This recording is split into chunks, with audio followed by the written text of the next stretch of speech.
You don't have to hide when Jehovah's Witnesses come to your door. You don't have to hide when Jehovah's Witnesses come to your door. In this video, you're going to learn 2 questions and 1 Bible passage that you can use the next time a Jehovah's Witness comes knocking on your door. Bible thinker. So what can you expect when a Jehovah's Witness comes to your door? In a word, magazines. They consider these magazines, Awake and the Watchtower, to be authoritative scriptures, and they're going to be handing them out to you free of charge. The Jehovah's Witness is also going to have a plan of conversation. They want to take you from point A to point B to point C and then convert you. That's okay. You're going to interrupt that conversation with a couple of good questions. The first question you'll ask is Jesus equal with God? Now, the Jehovah's Witness is definitely going to answer you with a big no. Then you will ask them question number 2.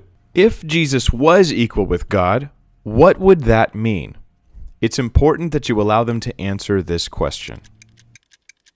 Now, the Jehovah's Witness couple that has come to your door is going to be carrying with them one of these, a New World Translation of the Scriptures. This is not your typical Bible. It's a perverted translation that the Jehovah's Witness organization came up with in order to support their false teachings. It's very easy to show that this is a perverted version of the Bible, but that's for a different video. Right now, what I want to do is just take you to a passage that even in their version of the Bible has not been so perverted that it still shows Jesus is equal with the Father. In John chapter 5, Jesus heals a sick man and is confronted for doing this healing by the Pharisees, who are upset that he performed this miracle on the Sabbath and asked the man to take up his bed and walk on the Sabbath. The way that Jesus answers the Pharisees, and even more the way they respond to him, declares to us that Jesus is in fact God in the flesh. We pick up on verse 16.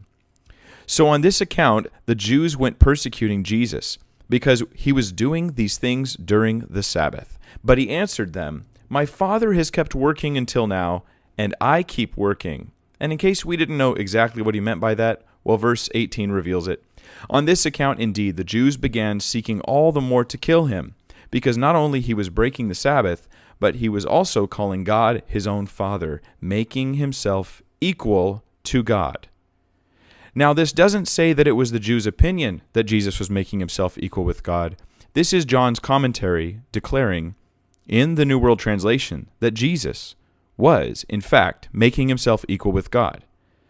Jesus goes on in verse 23 to declare, in order that all may honor the Son just as they honor the Father.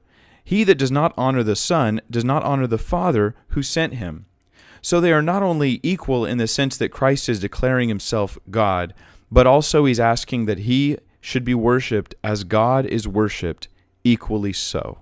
So you're going to be focusing on verses 18 and 23, emphasizing the idea that the Bible clearly teaches that Jesus made himself equal with the Father.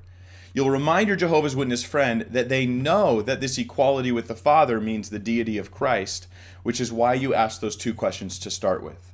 This isn't going to be the end of the conversation, but hopefully you're planting a seed in this person's mind to get them closer to the knowledge of Jesus, to get them closer to the knowledge of God.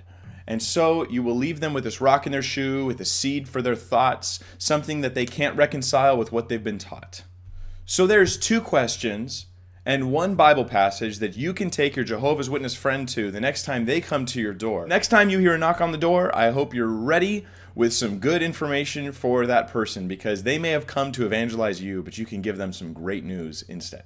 You don't have to hide when Jehovah's Witnesses come to your door. Are they gone yet? Have they left us in peace?